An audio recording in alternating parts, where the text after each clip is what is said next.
So you want to open your web browser and then you want to type Custom Pack Tools Windows 7. Then you choose on this website called Download It, and then you click on the green download button. It leads you to About Blank, obviously, but that's just an ad, so let's just keep it away. Click once again. There's the pesky ad. Click on it once again. Then it starts getting downloaded. I already have it downloaded, so I'm just stop it right here. Then you go type Lion Inspirat Windows 7 theme. Go to the link on the downloaded website, Lion Inspirat theme free download. Click on the free download button and start download.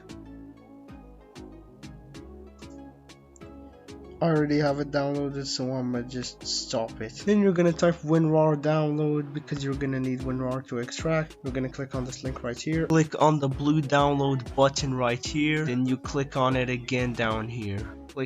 Click here, and it's gonna start getting downloaded. I already have it downloaded, so I'm gonna stop it. Okay, too late. Double click on the install setup. Click on yes. Stop.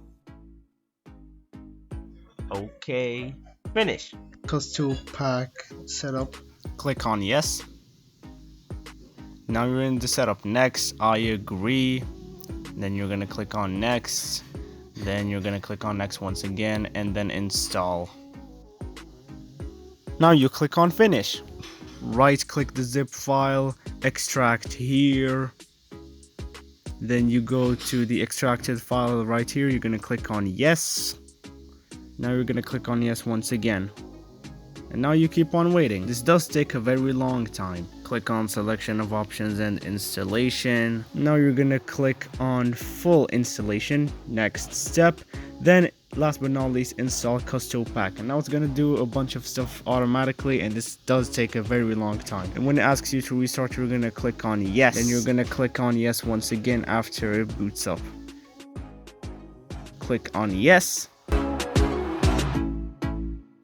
Once again, you're gonna click on yes. We're still not done yet with the installation. As you can see, the dock is on the top, so you're gonna go right click the taskbar, disable lock the taskbar, then you're gonna drag it all the way up by pressing it. To bring the dock all the way down, you're gonna go to Rocket Dock options, then you go to position, then you go to screen position, click on the list right here, then you're gonna choose bottom. Then you're gonna click on OK, and then it's gonna be in the bottom. A sub would be appreciated, and I hope this helped.